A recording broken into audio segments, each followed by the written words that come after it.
al primer episodio en vivo de Como en el Cielo, aquí en la Conferencia Nacional en Indianápolis. Mi nombre es Jim Davis y seré su anfitrión, y también soy pastor en la iglesia de Orlando, y el pastor Agents of the Christ United Fellowship, y también en Orlando, y tenemos el privilegio de hablar acerca con estos hermanos, el hermano Erwin Inns y el hermano Tim Keller.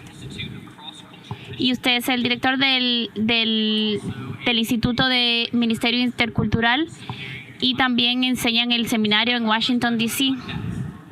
Y no es el primer lugar en nuestro podcast. Ha pasado por un episodio bajo el cual hizo un libro que se llama, y es el primer moderador negro que ha pasado por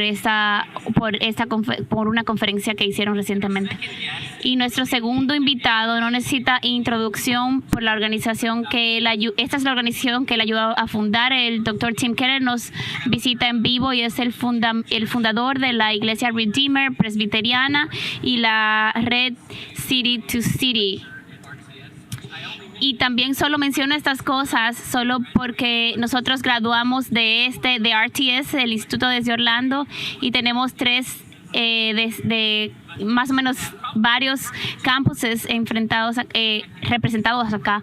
Y entonces escribió una parte de 4 partes de una teología bíblica de raza y justicia, y unas evaluaciones y críticas de algunos escritos de este tópico, y le agradecemos mucho, Dr. Keller, por unirse a nosotros en el día de hoy. Así que mucho ha pasado desde que empezamos a grabar estos programas. Como en el Cielo se llama el podcast, y solo íbamos a hacer una temporada en un tópico, y nosotros cada temporada trabajamos en un tópico específico, y la temporada 2 sería una conversación cristiana acerca de raza y justicia, y queremos que eso sea un recurso que sea útil para llenar esta conversación a aquellos que están confundidos por la conversación y aquellos que están escépticos con esa conversación de raza y justicia. Así que invité a estos hombres para con nosotros hacer el episodio en vivo, porque ellos han representado un compromiso encarnado con este tema. Muchas gracias. Dr. Keller, vamos a iniciar con usted, y hay varias cosas, reclamos competentes de lo que constituye una teología bíblica de raza y justicia. Si usted solo tuviera 10 minutos para hablar de una teología bíblica de justicia, ¿qué diría? ¿Usted quiere decir que solo tengo 8 minutos? ¿Es eso lo que usted está tratando de comunicar? Sí, quiero decir que solo tiene 10 minutos. Ok. Básicamente, haciendo justicia es darle a las personas lo que les corresponde. Personas como personas a la imagen de Dios. Hay 2 palabras bíblicas que uso más para justicia. Una es Serika y otra Mishpat, hablando del Antiguo Testamento. Y la primera significa tratar a las personas justamente. Mishpat, que es otra palabra, quiere decir con rectificar las cosas cuando se ha hecho algo malo. Pero la justicia consiste en 4 cosas. Significa tratarlos como portadores de la imagen de Dios. No debemos tratarlos con diferencias los unos a los otros, basados en raza, credo, clase, género. Deberíamos hacer un trato justo de cada uno de ellos. En segundo lugar, a pesar de la igualdad, debe haber generosidad. Y sé que esto es controversial, pero la Biblia enseña que es injusto el no ser generoso con el poder que se te ha dado y con el dinero que se te ha dado si tienes más. para dar a aquellos que tienen menos. Así que yo sí creo que la generosidad es parte de la justicia. El trato igualitario, de acuerdo a la Biblia, también es parte de esto. En tercer lugar, es una defensa de la causa por el pobre, y la Biblia dice que la Biblia reconoce que el mundo está quebrantado por diferentes razones, por diferentes formas, y por tanto hay una distribución injusta de recursos. Así que, por ejemplo, los niños que nacieron en las partes más pobres de Nueva York, por ejemplo, crecen en lugares donde están detrás, en desventaja inmediatamente. Nunca logran ponerse al mismo nivel de otros en el tipo de escolaridad que reciben. Están atrasados de alguna forma. Lo que dice el liberal, dice eso es racismo sistémico, es la culpa de la sociedad. Otros dirán eso es un problema familiar. Pero he aquí que nadie dice, no es la culpa del niño, no es su culpa de que ellos han nacido en una situación en donde tal vez una distribución injusta de capital humano o de otros tipos de capitales. Pero el hecho importante es que la Biblia nos enseña que las personas nacidas en el mundo tenemos una distribución injusta de recursos y de bienes, y por tanto nosotros debemos de ser defensores de la causa del pobre y del marginalizado. Lo último que quiero decir de la justicia, lo último, sería que la Biblia dice que hay una relación compleja entre la responsabilidad corporativa e individual, y para hacer justicia es reconocer que de un lado la pobreza, por ejemplo, no se debe solamente a problemas estructurales, se debe también a problemas de comportamiento individual, pero no es solamente comportamiento individual, también hay asuntos estructurales. Entonces hay responsabilidades tanto individuales como estructurales, donde de algunas maneras, como una persona blanca, yo no tengo, de hecho, no tengo responsabilidad de algunas cosas, pero como una persona blanca sí comparto algunas responsabilidades corporativas por la injusticia. Creo que defendí el caso de que es complicada la relación entre la responsabilidad individual y corporativa. No es la parte marxista que dice que todo es corporativo, y no es la parte libertaria que dice que todo es individual, sino que si te vas a uno de esos extremos, te alejas de lo que es la verdad bíblica. Debemos de vivir de una manera en la que mantenemos justicia en la sociedad, o ayudamos a arreglar la injusticia que existe, ayudando a tratar que la persona tenga derechos igualitarios y tratamiento, y la generosidad es reconocer las responsabilidades individuales y corporativas. Es complicado, es complejo, pero no le digan a nadie que yo dije todo esto. Dr. Keller, gracias por sus pensamientos y su compromiso para una perspectiva bíblica. Señor Inns, esta pregunta es para usted. ¿Habría algo que quiere enfatizar de lo que el Dr. Keller dijo, que quisiera agregar? ¿Cómo voy a agregar a eso? Disculpen, estamos teniendo problemas con el sonido.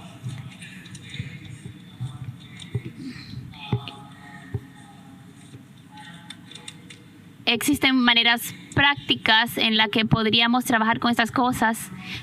Yo creo acerca de la justicia que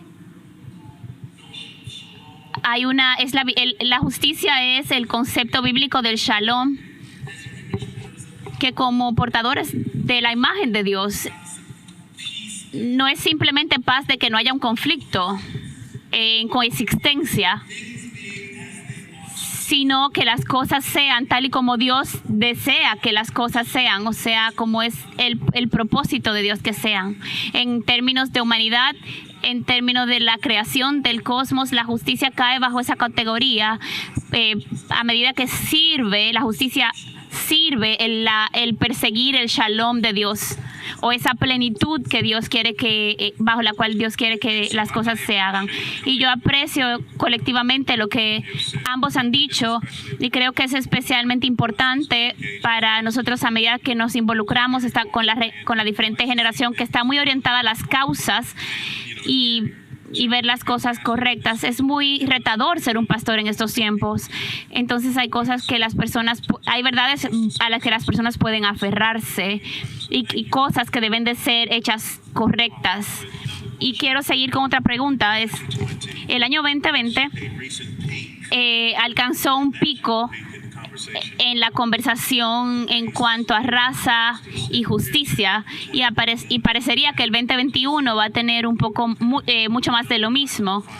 Y han habido varios juicios de alto perfil, como el caso de George Floyd y de Breonna Taylor, y ahora mismo, mientras hablamos, en Minnesota están viendo nuevamente con el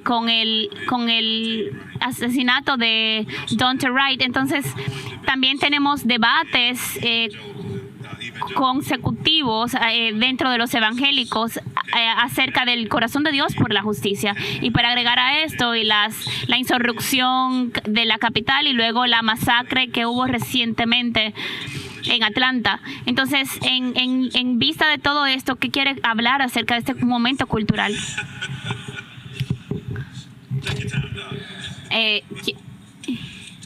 Disculpen, estamos teniendo problemas con el sonido. Es tan importante que nuestra primera respuesta a estas cosas que causan tanto dolor y que son terribles y que afectan en maneras profundas, el hacernos saber de que las cosas no son como debieran ser. Deben de llenarnos de luto y lamento. Y antes de tratar de racionalizar de cómo estas cosas están ocurriendo o de quién es la culpa, qué está detrás de todo esto, como dice el doctor Keller, todas estas cosas son muy complicadas, no tienen una explicación única. La pregunta para nosotros es, ¿podemos nosotros primero pasar el luto y lamentar de que portadores de la imagen de Dios están siendo aplastados bajo el peso de la injusticia y literalmente le está costando a las personas sus vidas? Daunte Wright, la mamá de Daunte Wright, perdió su hijo de 20 años. Para siempre perdió su vida.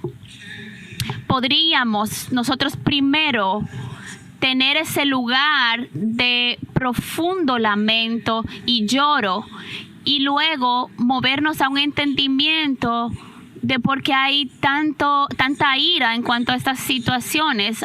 Es una respuesta entendible y particularmente como pastores que estamos llamados a pastorear el rebaño y a llenarle y a guiarles en este tipo de cosas. Nosotros estamos llamados a modelar y encarnar este luto. Así que caminando lado a lado con las personas, encontrándoles con su lamento y estar preparados para llorar con aquellos que lloran y reírnos con los que se ríen y lamentarnos con los que se lamentan.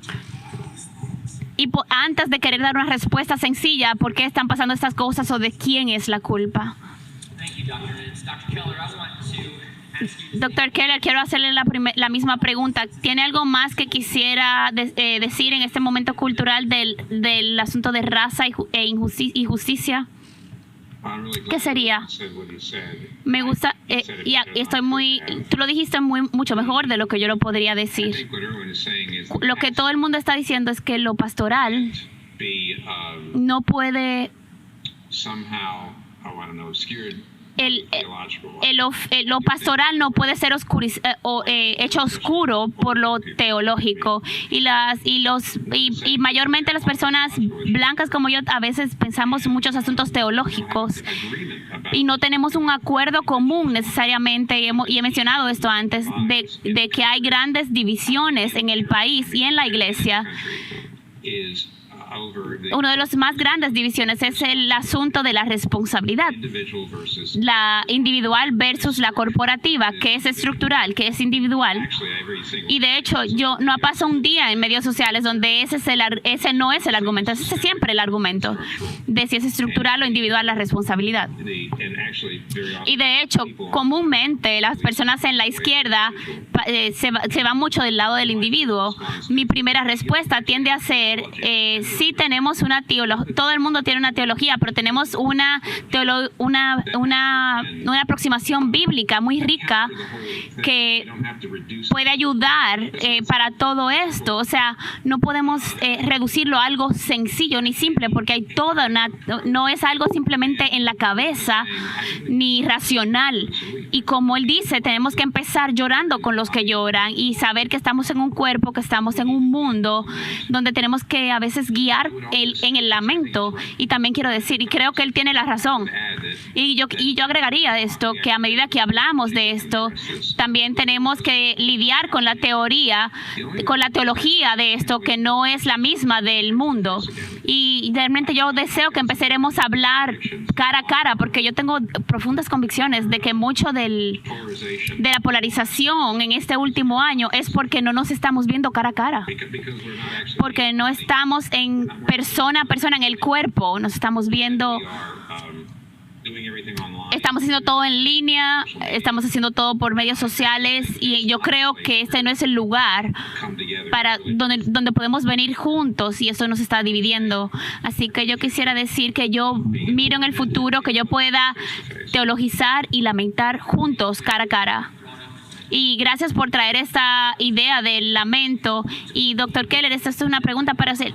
El año 2020 es un año donde hay mucho que lamentar, pero sabemos que que tenemos un Dios que está en control y está trabajando y obrando. Si mira atrás a este año, la conversación nacional de raza y justicia en la iglesia, ¿cuáles son las cosas que usted cree que son lamentables y las cosas que usted ha sido exhortado o animado por ellas? Yo puedo ser rápido de ambas partes. Lo lamentable es el hecho de que gran parte de la iglesia evangélica blanca, y yo no sé, viven en una burbuja blanca en donde muchos de ellos no creen realmente que no hay reales desventajas al que no es blanco en este país. Y yo encuentro un lenguaje que se mantiene alejado de los términos, y yo estoy tratando de decir, creo que hay muchas formas en las que mucha gente está ciega a las desventajas que realmente existen. Cuando tú dices eso, entonces, disculpen, estamos teniendo problemas con el sonido, y esto aún es muy lamentable.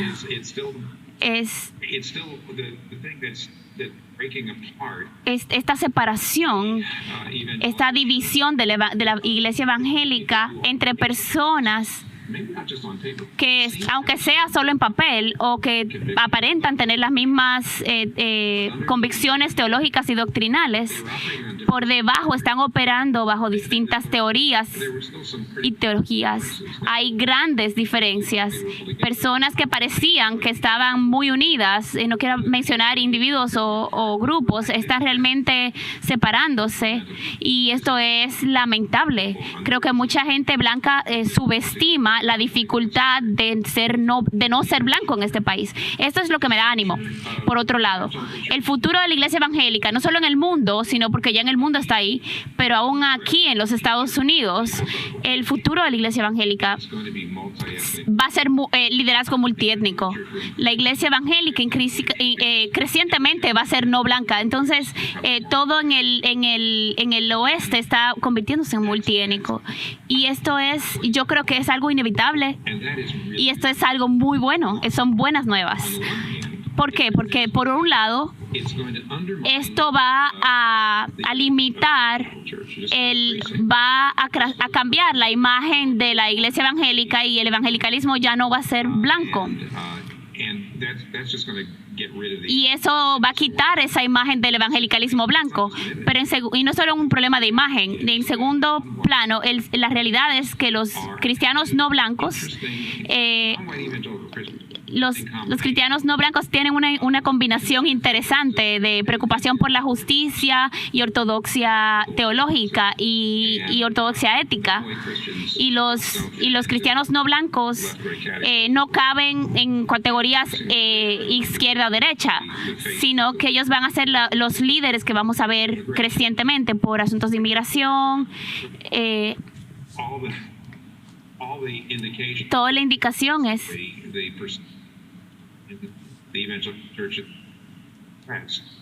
que la iglesia evangélica en el oeste va a ser muy interracial, y eso va a ser algo muy bueno. Es inevitable y es de mucho ánimo para nosotros. Y perdón, antes de que se empezara a interrumpir la conexión, hablamos de la parte del lamentable de las divisiones, el crecimiento de las divisiones. Y cuando empezamos este podcast, solo éramos algunos tratando de hacer cosas para personas en Orlando, pero nuestras familias estaban de vacación juntas cuando George Floyd fue asesinado, y creo que era mayo, y no teníamos iglesia, no teníamos educación, solo estábamos tratando como pastores decir cómo ministrábamos a esas personas, y creamos el recurso de este podcast para las personas que no tenían acceso a lo que cuando las iglesias están completamente abiertas. No teníamos idea en ese momento en que nos íbamos a unir en TGC, no teníamos idea de que iba a ser esta conversación divisiva en la iglesia, y francamente no teníamos idea de que este podcast estaría en algunas iglesias y en algunos contextos. Yo soy de la red Acts 29, él está con la presbiteriana, y estamos con muchos pastores jóvenes quienes quieren ser fieles a la Biblia y quieren amar a las personas en medio de ellos, pero siente que son personas enojadas y en reacción a esto están sacando personas básicamente de la puerta con esas actitudes. Este grupo aquí está lleno de pastores, estamos pasando virtualmente esto. ¿Qué dirías para nosotros, pastores que queremos ser fieles a la enseñanza de la Biblia y queremos unidad y amor y paz que prevalezcan en nuestras iglesias? Todavía me están mirando.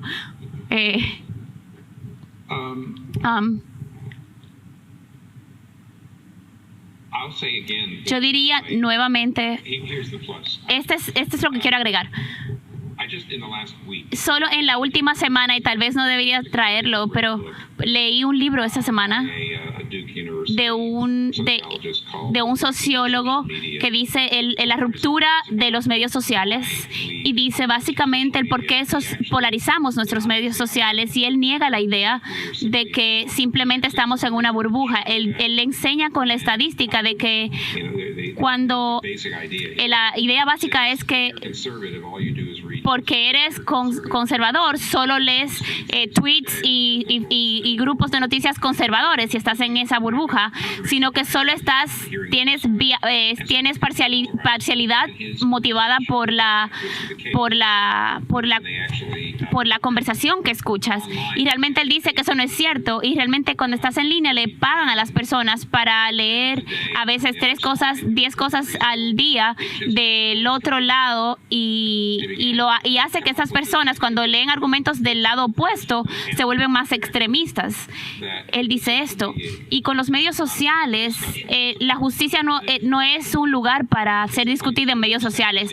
Es un lugar para buscar estatus. Los medios sociales es un lugar para que las personas intenten básicamente crear identidades en línea y crear comunidades en línea que son muy reduccionistas. Y es un libro fascinante, y lo que él muestra es que el mundo en línea no es un buen lugar para, de hecho, hacer progreso en tiempos en que necesitamos unidad. divisivo, y esa es la razón por la cual estoy tratando de decir a las personas, nos vamos a mejorar cuando ya no estemos tanto tiempo confinados tratando de hacer todo en línea.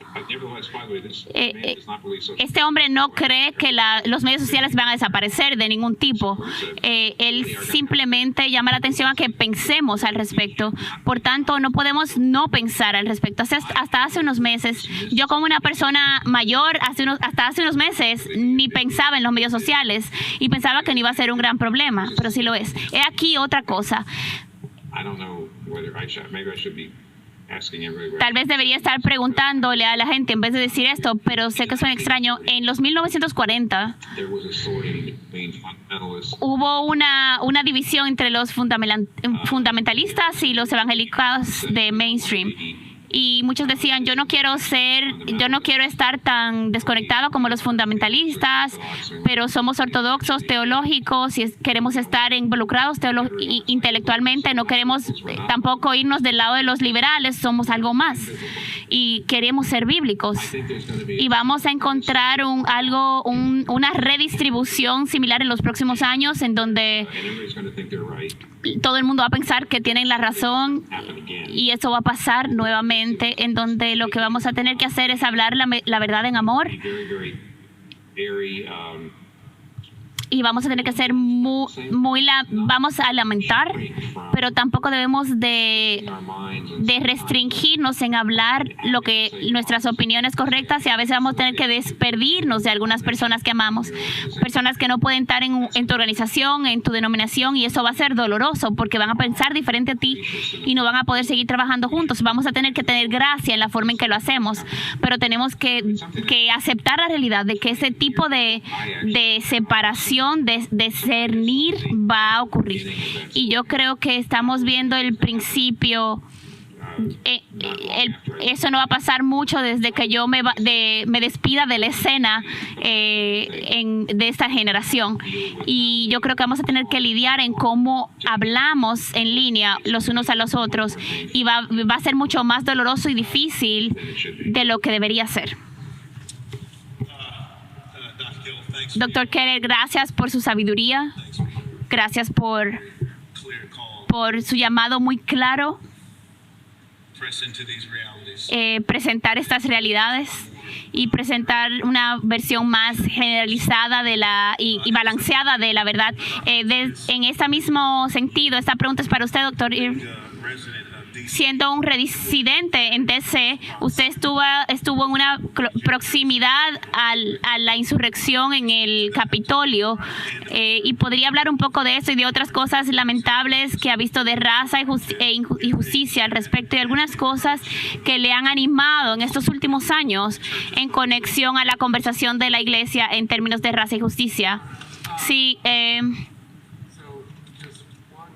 solo un correctivo. Yo siempre tengo que calificar que yo todavía me considero a mí mismo un New Yorker. Entonces, aunque yo estoy en Washington, yo soy más de Nueva York. Pero sí, yo estaba cerca, en proximidad a este lugar. Y sabíamos, en DC, en Washington, como imaginarán, esas tensiones existen. Este es el punto central en donde las personas vienen para protestar. Somos un estado nacional. Y antes de la insurrección de enero 6, hubo un incidente en diciembre en donde un chico se presentó y hubo un poco de violencia y un poco de protesta, y unos jóvenes vandalizaron unas iglesias históricas negras en contra del movimiento de Black Lives Matter. Y entonces no estábamos anticipando lo que pasó el 6 de enero, pero sabíamos que algunos de los mismos elementos iban a volver a la ciudad. Así que todo el mundo en la calle sabía, manténganse alejados de las calles, no se acerquen a la calle, no queremos que se repita lo que vimos que ocurrió, que las personas se estaban mezclando con este problema. Así que si tú eres un residente de DC, la gente no estaba en la calle, la gente no estaba paseando en la calle esperando a ver qué iba a pasar en la mayor parte del tiempo. Las personas estaban manteniéndose en sus casas viendo la televisión como todo el resto del mundo. Al mismo tiempo, este otro tipo de cosas de que continuaron mostrándose, revelando nuestra polarización y nuestras divisiones en la iglesia, y continuó hiriéndonos. Teníamos personas que decían que estaban siguiendo a Cristo y que estaban involucrados en este tipo de eventos. Así que sí, es lamentable. Todos sabemos esto, y me preguntaste algo que nos exhorte y nos dé ánimo. Y yo diría que es comúnmente retador el encontrar cosas que nos den ánimo en medio de estas circunstancias. En los últimos años, y permítanme ser franco, desde la elección del 2016 de Donald Trump, no empezó ahí. Si quieren pensar en problemas, en puntos específicos, piensen lo de Michael Brown y lo de Ferguson, y empezaron a discutirse estas cosas de manera muy pública, y los medios sociales empezaron a levantarse, y todo el mundo tenía una cámara y un video en sus bolsillos. Y estas cosas estaban siendo lanzadas frente a nosotros en la cultura, en la iglesia. Y sí, ellos venían de algún tipo de cosas en el 2020 que estaban fueron predecesores de todo esto. Hay dos cosas que me fortalecieron. Uno, lo que yo encuentro en el trabajo que estamos haciendo con el Instituto para Misión Crosscultural es que hay más y más iglesias que quieren encontrar maneras fieles y saludables para trabajar para tener esta conversación, y nos hemos dado cuenta de que no hemos hecho un buen trabajo en hablar estas cosas y no sabemos qué decir ni cómo decirlo, y encontramos personas que nos tiran en diferentes direcciones. Pero sabemos que esto es muy importante para nosotros simplemente ignorarlo. No podemos tener una mentalidad de fortaleza donde nos protegemos, pero no podemos pensar que no tenemos la necesidad de involucrarnos en estas cosas, porque sí están, pero podemos demostrar en un marco bíblico cómo amar a nuestro prójimo. Así que encontramos cada vez más pastores y organizaciones cristianas que se acercan a nuestra organización para ayudarlos a navegar esas conversaciones. Y esto es de mucho ánimo para mí, porque es el trabajo que yo hago. Y nuestra carga de trabajo obviamente ha exponencialmente crecido, pero es porque las personas quieren aprender. Así que yo sé que hay mucho ruido en los medios sociales, y hay mucha polarización y mucha falta de amabilidad y mucha forma de hablar maliciosa y de involucrarnos, pero eso no significa, y esta es la segunda parte, eso no significa que el Espíritu de Dios no está trabajando en los corazones de su pueblo, llamándoles a perseguir fidelidad al Señor en el medio de todo esto. Así que eso es lo que yo encuentro donde encuentro todo mi ánimo. ¿Has encontrado fruto del trabajo de tu ministerio a través de líneas generacionales? Estás diciendo y estás esperanzado de que hay baby boomers y el grupo de Dr. Keller. ¿Has visto avance o estás más esperanzado en la próxima generación? Cuando tú dices mi generación, yo pensé en mis canas, en mis barbas, en las canas en mi barba. Eso es todo. Yo sí pienso acerca de la próxima generación. Mi esposa y yo tenemos 4 hijos desde los 28 a los 16 años. Y a medida que pienso en ministerio y lo que yo hago, siempre estoy pensando de qué tipo de iglesia van a encontrar ellos. en qué tipo de iglesia van a estar ellos siguiendo al Señor.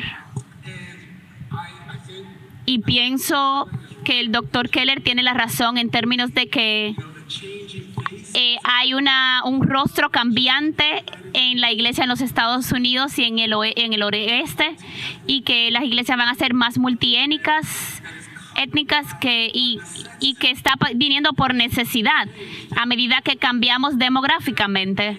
Y yo sé que hay personas hoy que no les gusta mucho la idea de una iglesia multiétnica y transcultural, pero la realidad es que nos estamos volviendo cada vez más diversos, y eso es la verdad de la iglesia, y la próxima generación no tiene vergüenza el involucrarse en asuntos de estos cara a cara, el enfrentarlos cara a cara. Ellos no le tienen pena al enfrentar estas cosas y al hablar estas cosas. Y creo que es un asunto que presiona sustantivamente en la iglesia para ellos. El que para ellos, para que la iglesia sea fiel, debe de hablar bien respecto a estos problemas, debe involucrarse en estos problemas de una forma correcta. Y esto está forzando esto en mi generación y las demás a que nos involucremos en esto. No puedo decirte, hace unos años, mucho antes de todo, del 2016 y de todo esto, yo estaba haciendo un retiro para la comunidad de la Universidad Reformada y en los ministerios universitarios de la Iglesia Presbiteriana había alrededor de 200 estudiantes y de diversas escuelas, y a medida que estaba hablando, no puedo decirte cuántas conversaciones yo tuve con estos estudiantes universitarios, quienes en los diferentes comidas y en los diferentes tiempos me preguntaban qué hacemos, y muchos de ellos eran blancos y ellos decían: nosotros no queremos ir a nuestra iglesia blanca como antes, como crecimos, hacia dónde vamos, qué podemos nosotros hacer moviéndonos hacia el futuro. Estamos viviendo en estos campus, son diversos, nuestra vida es diversa, ¿por qué no está pasando esto en nuestra iglesia? Y tenemos esas conversaciones en esta generación. Y ellos tienen que involucrarse en esto. Y ellos no van a estar contentos si nos mantenemos a los márgenes de estos campos, en nuestras burbujas étnicas. Así que nos quedan como 7 minutos y tengo una pregunta restante para ambos de ustedes. Así que vamos a tener que ser breves. En nuestro contexto, en Orlando, esto es antes de COVID. Lo que pasa en el 2020 y el 21, pero antes de COVID, 49% de la ciudad iba a la iglesia, 8% nunca iba a la iglesia y 43% se niega a la iglesia. Entonces, nosotros vamos en la tercera temporada, vamos a hablar de este fenómeno, y a medida que hemos estado estudiando con el 43% que está dejando la iglesia, una de las cosas que vemos de los refranes que hemos estado escuchando en la lucha del evangelicalismo, uno de los problemas que ellos enfrentan es el nombrar el racismo en términos de justicia humana. Y la pregunta es, primero, ¿cuál es el rol que las discusiones de raza y justicia juegan en que las personas dejen la iglesia? El segundo, ¿cómo las iglesias pueden formar mejor esta conversación? Yo creo que hay 3 aspectos, 3 problemas que vamos a tener que enfrentar y hablar correctamente, porque muchas personas se están alejando por 3 razones. Uno, cómo la iglesia habla de la sexualidad, cómo habla de justicia y raza, y cómo habla de ciencia. Son 3 aspectos. Estos 3, a menos de que tengas a la iglesia recibiendo respuestas correctas a sus preguntas, y escuchando sus objeciones, nosotros necesitamos. Esto habla de nuestra ortodoxia confesional. No hemos hecho mucho progreso en cuanto a cómo respondemos. Y una de estas, racia y justicia, solo una de estas tres. En lo adelante, vamos a tener que ver cómo hacemos nuestra propia catequesis y nuestra propia forma de entrenar a las personas, porque de hecho no tendemos a conectar lo que la doctrina bíblica dice con las narrativas culturales, y las personas se desconectan de las narrativas culturales. Y voy a decir algo que les dé ánimo. Yo creo que el alejamiento de la iglesia en 20 o 30 años se va a limitar, porque la inmigración significa que las personas no blancas, que mucho menos seculares y mucho menos individualistas que los blancos, y por tanto van a estar viniendo a la iglesia. Dos, hay todo tipo de personas religiosas, hay nominales y verdaderos creyentes, y lo que está pasando es que los nominales son los que están dejando la iglesia muy rápidamente y se está reduciendo ese grupo, pero los verdaderos creyentes entrenan a sus hijos mejores, los van a evangelizar, y lo que va a pasar es que tú puedes decir que a medida que la cultura se vuelve más multiétnica y los cristianos nominales se van de la iglesia y nos reducimos a los que son verdaderamente convertidos, la iglesia va a crecer nuevamente en muchas formas. Así que de hecho la secularización y la deconversión va a durar por 20 o un par de décadas, pero luego va a limitarse y a llegar a su límite mínimo. Es una forma de animar a las personas. Gracias, Dr. Keller. Dr. Enns, le voy a hacer las mismas preguntas. Así que, y yo estoy de acuerdo con el Dr. Keller en que esos tres problemas que él menciona, yo quiero animar. Hay una hermana, Lisa Pfister, que es ministra y tiene un ministerio de apologética y se llama Judas 3, el proyecto Judas 3, y ella ha hecho una serie de entrevistas de YouTube recientemente, y una de ellas fue a los jóvenes afroamericanos que han dejado la iglesia, personas que se han alejado de la iglesia y dejado la iglesia, y son de la mayoría de iglesias negras, y fue una conversación fascinante el por qué dejaron la iglesia, y ellos estaban animados aún en la conversación porque a ellos nadie les había preguntado eso, y ellos estaban involucrados en compartir por qué. Y esto es el asunto, y esto es como yo lo describo, de que este es el problema. Y yo estoy tomando prestada una frase que escuché de Carl Ellis hace 20 años, y habla exactamente de cómo el Dr. Keller lo acaba de expresar.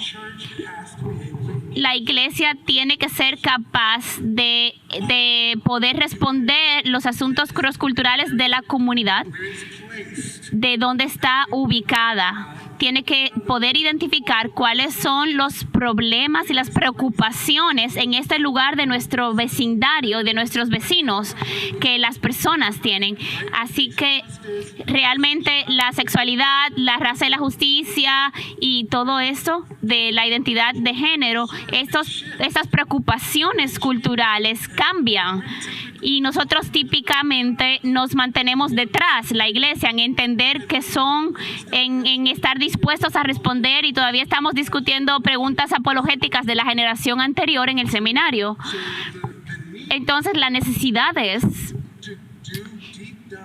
trabajar más profundamente con humildad, profundizarnos en la discusión, porque yo tuve que aprender por qué esas preocupaciones existen y por qué el Evangelio de Jesucristo puede responder en nuestro involucramiento de esos clamores del corazón de estas personas. Así que yo quiero realmente agradecerles por su tiempo con nosotros en el día de hoy. Yo sé que yo hablo por Mike y por mí y muchas personas en este salón que hemos sido tremendamente bendecidos, y una de las razones por las que amo este podcast es porque yo no soy el experto y aquí solo me puedo sentar y escuchar sus preguntas, y gracias a ambos por el tiempo que nos han dado. Y también quiero decir y sé que hablo por Mike y por mí mismo y por todos acá, Dr. Keller, hemos estado orando por su salud y continuamos orando por su salud. Gracias. Gracias.